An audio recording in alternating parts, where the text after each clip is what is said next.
ପ୍ରତିଦିନର ଚିନ୍ତା ଓ ପ୍ରାର୍ଥନା। ସ୍ୱାମୀ ପରମାନନ୍ଦ।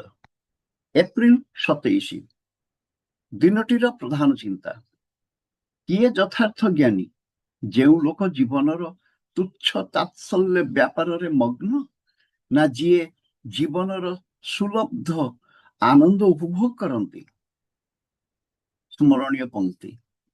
ହୃଦୟ ମୋର ଗାଏ ଏକ ଅଜଣା ନୂତନ ସଙ୍ଗୀତ, ଶୁଣି ନାହିଁ କେବେ ହେଲେ ତାହାର ଭାଷା ବୋଲି।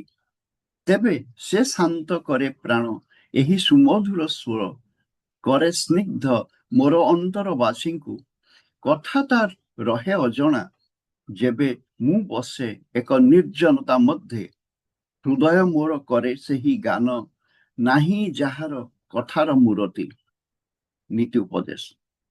ମନକୁ ପ୍ରସାରିତ କରି ଉପରେ ତୋଳି ରଖିବା ସହଜ କାର୍ଯ୍ୟ ନୁହେଁ, କିନ୍ତୁ ଏହା ଆମ ପକ୍ଷରେ ସମ୍ଭବ।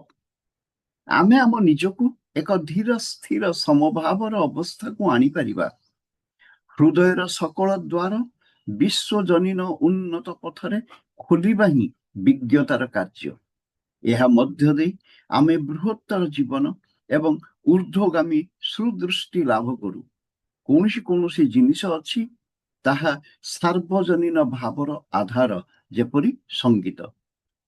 ତାହା ଆମକୁ ଏକ ମହାଭାବର ସ୍ପର୍ଶ ଦାନ କରେ ଏବଂ ଜ୍ଞାନ ଏବଂ ପ୍ରାଣର ସାର୍ବଜନୀନ ଭଣ୍ଡାର ସଙ୍ଗରେ ଆମକୁ ଯୁକ୍ତ କରାଏ।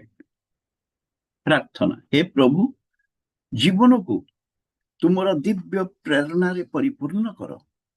ଏହା ଯେପରି ଏକମାତ୍ର ମଙ୍ଗଳ ଓ କଲ୍ୟାଣ ପ୍ରସୂ ହେବ। ସକଳ କ୍ଷୁଦ୍ରତା ଓ ସଂକୀର୍ଣ୍ଣତାରୁ ମୋତେ ମୁକ୍ତ କର। ମୋତେ ସହାୟ ହୁଅ, ଯେପରି ସେହି ବିରାଟ ଓ ମହା ଐଶ୍ୱର୍ଯ୍ୟମୟ ସତ୍ତାରେ ମୋର ଚିନ୍ତା ନିବଦ୍ଧ ହୁଏ। ମୋର ହୃଦୟ ମନକୁ ଏପରି ଭାବରେ ପ୍ରସାରିତ କର, ଯେପରି ଏ ହୃଦୟ ମନ ତୁମକୁ ଧାରଣ କରିପାରେ। ମୁଁ ଯେପରି ନିଜକୁ ସର୍ବତୋ ଭାବେ ତୁମର ପାଦ ପଦ୍ମରେ ନିବେଦନ କରିପାରିବି।